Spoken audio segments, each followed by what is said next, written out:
Hello বন্ধুরা, আজকে আমি আপনাদের সামনে এক্সপ্লেন করতে যাচ্ছি একটি ইন্দোনেশিয়ান হরর মুভি, যেখানে কিন্তু দেখানো হয়েছে জঙ্গলের টানেলের মধ্যে দিয়ে যখন ট্রেন যায় তখন যাত্রীদের উপর অতৃপ্ত আত্মারা কিভাবে আক্রমণ করে তাদের একের পর এক হত্যা করতে থাকে। সম্পূর্ণ আলাদা কনসেপ্টে তৈরি এই মুভিটি আপনাকে এক মুহূর্তের জন্য বিরক্ত বা বোর করবে না। এন্ড বন্ধুরা, রিসেন্টলি আমি আরেকটি মুভি এক্সপ্লেন করেছি যার নাম হচ্ছে আই অ্যাম হিরো। মুভিটি জম্বি রিলেটেড, কিন্তু এই মুভির কনসেপ্টটিও সম্পূর্ণ আলাদা, যা আপনার খুবই ভালো লাগবে। যারা এখনো দেখেননি, এখনই আমাদের চ্যানেলে ভিজিট করে সেই মুভিটি দেখে আসতে পারেন। তো আর দেরি না করে এখন মুভি এক্সপ্লেনেশন শুরু করা যায়।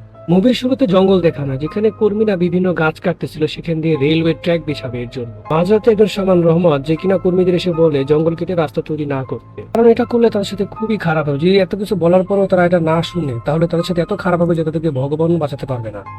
কিন্তু অফিসাররা তার কথা শুনে না, তাকে সেখান থেকে তাড়িয়ে দেয়। এইদিকে রাত্রিবেলা ডার্টো এবং পাইমান নামে দুজন ওয়ার্কারকে দেখানো হয়, যারা কিনা রেলওয়ের কাজ করতেছিল।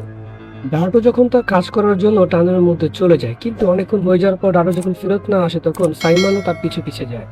সাইমন ভিতরে এসে যা দৃশ্য দেখে তা দেখে তার বুক কেঁপে ওঠে। সে দেখে উপরে ডার্টো হাওয়ায় ভাসতেছে এবং তার চামড়াগুলো গলে গলে নিচে পড়তেছে। এরপর অনেক বছর পরের দৃশ্য দেখানো হয়, সেখানে দেখা হয় সাংকারা নামে রেল স্টেশনের উদ্বোধন চলছে। এটা আসলে সেই রেল স্টেশন ছিল যেখানে ডার্টো এবং পাইমান কাজ করতেছিল। উদ্বোধনী অনুষ্ঠানে অংশগ্রহণের জন্য সেখানে অনেক লোক এসেছিল। তাছাড়া সেই রেল স্টেশন থেকে যে ট্রেনটা ছাড়বে সেটা আসলে একটি রিসর্টের উদ্দেশ্যে যাবে, যেখানে টুরিস্টরা ভিজিট করতে যায়। এরপরে পূর্ণমা এবং ক্যাংম্যাং নামে দুই বোনকে আমরা দেখতে পাই, যাদের মাধ্যমে আমরা জানতে পারি এই ট্রেনটি আসলে 5টি টানেলের মধ্যে দিয়ে যাবে এবং জার্নি কমপ্লিট করতে 7 ঘন্টার মতো সময় লাগবে।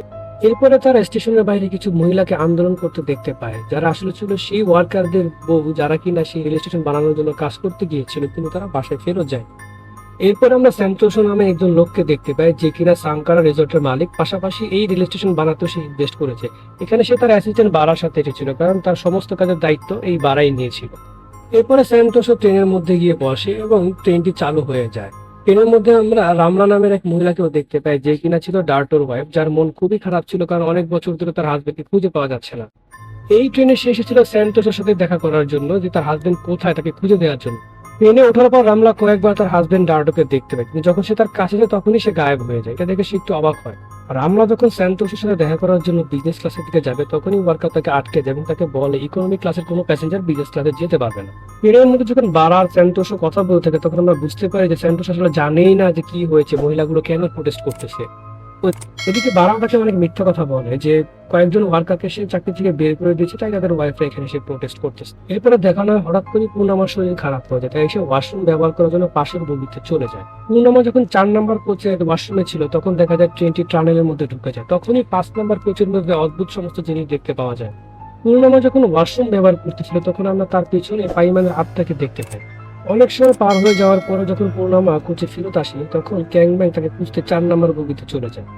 5 নম্বর বগিতে দেখানো একজন বাচ্চা মেয়ে যখন আরেকটি বাচ্চাকে দেখতে পায়, যখন সে তার কাছে যেতে যাবে, তখন থেকে সে আসলে আত্মা ছিল।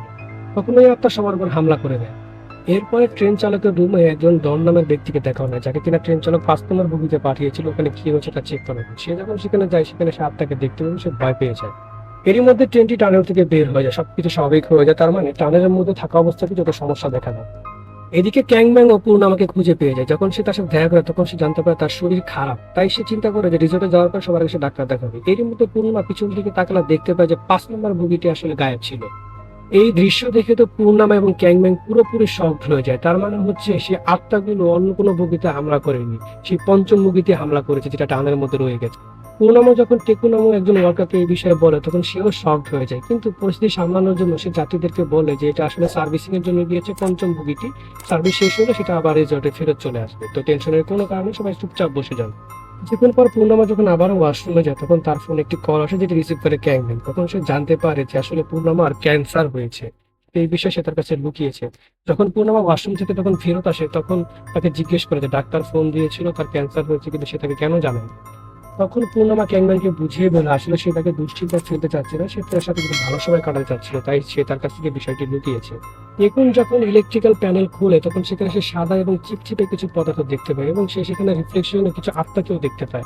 ট্রেন চালক যখন তার কাছে আসে, তখন টেকুন তাকে সব বিষয়টা খুলে বলে, কিন্তু সে বিশ্বাস করতে চায় না। উল্টো সে আরো জানায় যে কন্ট্রোল রুম থেকে সে কন্টাক্ট হারিয়ে ফেলেছে।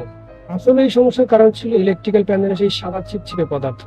দেখুন তখন তাকে আরো জানায় 5 নম্বর বগিটা মিসিং, কিন্তু সে বিশ্বাস করে না। যখন সে নিজে চেক করে, তখন সে দেখতে পায় সত্যি 5 নম্বর বগিটি মিসিং। এটা দেখার পরে তার ব্রেন আর কাজ করে না, কারণ সে জীবনে কখনো এমন কিছু দেখতে পায়নি। ট্রেন চালক তখন তাকে স্যান্টোসোকে এই বিষয়ে কিছু বলতে নিষেধ করে। এরই মধ্যে ট্রেনটি আবারও একটি টানেলের মধ্যে ঢুকে পড়ে। এরপরে আমাদের ভিআইপি কোচের দৃশ্য দেখানো হয়, যেখানে একজন মহিলা অনেক জোরে জোরে হাসির আওয়াজ শুনতে পাওয়া যাচ্ছিল। একটু পরে দেখা যায় যে সেই রুমে বসে থাকা একজন প্যাসেঞ্জার একটা ফানি ভিডিও দেখে ওনারা হাসতেছিল। তারপরে সেখানে 4 নম্বর বগির দৃশ্য দেখানো হয়, যেখানে যাত্রীরা আনন্দ করতেছিল, গান গাচ্ছিল। কিন্তু হঠাৎই একজন যাত্রী গলা চেপে ধরে একটি আত্মা এসে, এরপরে একে একে সবারই গলা চেপে ধরতে থাকে আত্মাগুলো, সবাইকে মেরে ফেলার চেষ্টা করে। এরই মধ্যে একজন মহিলার উপর একটি আত্মা ভর করে এবং তাদেরকে জানায় যে তাদের সবাই মারা যাবে, কারণ তাদের শাস্তি পেতে হবে। এরপরে একটি আত্মা সেই বগিতে চলে আসে এবং এক এক করে সবাইকে মেরে ফেলে। এদিকে ক্যাংম্যাং এই সমস্ত দৃশ্য দেখে ফেলে, কারণ সে পাশের 3 নম্বর বগিতেই ছিল। এরপরে ট্রেনটি টানেল থেকে বের হয়ে যায় এবং দেখা যায় 4র্থ নম্বর বগিটিও গায়েব। ক্যাংম্যাং এবার চিৎকার করে সবাইকে বলতে থাকে টানেলের মধ্যে ঢুকলে কিছু আত্মা বগির মধ্যে হামলা করে দেয়, কিন্তু ওরা তাকে চুপ করিয়ে দেয়। এর মধ্যে স্যান্টোস এবং বারা সেই রুমের মধ্যে চলে আসে। স্যান্টোস তখন এই বিষয়ে জানতে পেরে যায় যে অনেকগুলো বগি টানেলের মধ্যে হারিয়ে গিয়েছে। এবার সে যখন বারাকে জিজ্ঞেস করে কেন এসব হচ্ছে, বারা কোনো উত্তরই দেয় না। এর মধ্যে রামলা বলে ওঠে যে প্রতিটা টানেলে একটি করে বগি হারিয়ে যাচ্ছে, এটা কোনো কোইন্সিডেন্স না, তাই আমাদের সবার উচিত ট্রেনটাকে থামিয়ে দেওয়া। বারা তখন রামলাকে ধমক দিয়ে এবং উল্টোপাল্টা কথা বলে তাকে চুপ করিয়ে দেয় এবং সে স্যান্তোসকে সেখান থেকে নিয়ে যাওয়ার জন্য রিকোয়েস্ট করে। কিন্তু স্যান্তোসও নিজেও অনেক চিন্তায় ছিল, কারণ একজন লোক যদি সেখান থেকে গায়েব হয় তাহলে এটা তার রেজাল্টের উপর খুবই খারাপ একটা প্রভাব পড়ে। তাই সে বারাকে বলে সে যাতে ট্রেন চালকের সাথে তাড়াতাড়ি কথা বলে।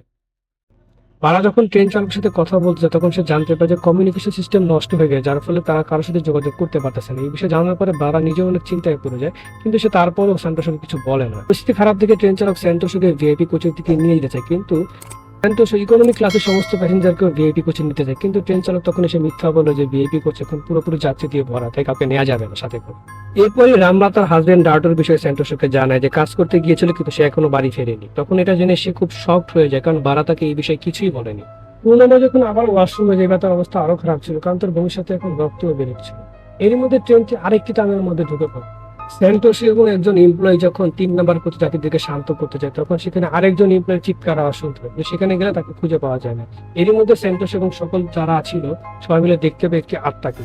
এই দৃশ্য দেখে স্যান্টোস নিজে অনেক ভয় পেয়ে যায়। স্যান্টোস তখন 3 নম্বর কোচের সবাইকে বলে তারা যাতে সবাই 2 নম্বর কোচে চলে যায়, কারণ টানেলের মধ্যে ঢোকার পর এক একটা করে কোচ গায়েব হয়ে যাচ্ছে।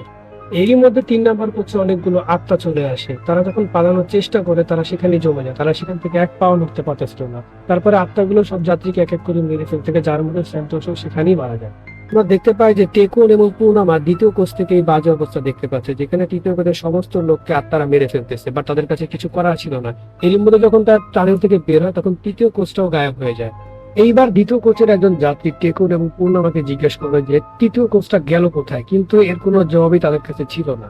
তারপরে টেকুন যখন ট্রেন চালকের কাছে গিয়ে বলে ট্রেনটাকে থামাতে, নয়তো যদি আবার একটা টানেলের মধ্যে ঢুকে তাহলে দ্বিতীয় কোচটিও গায়েব হয়ে যাবে।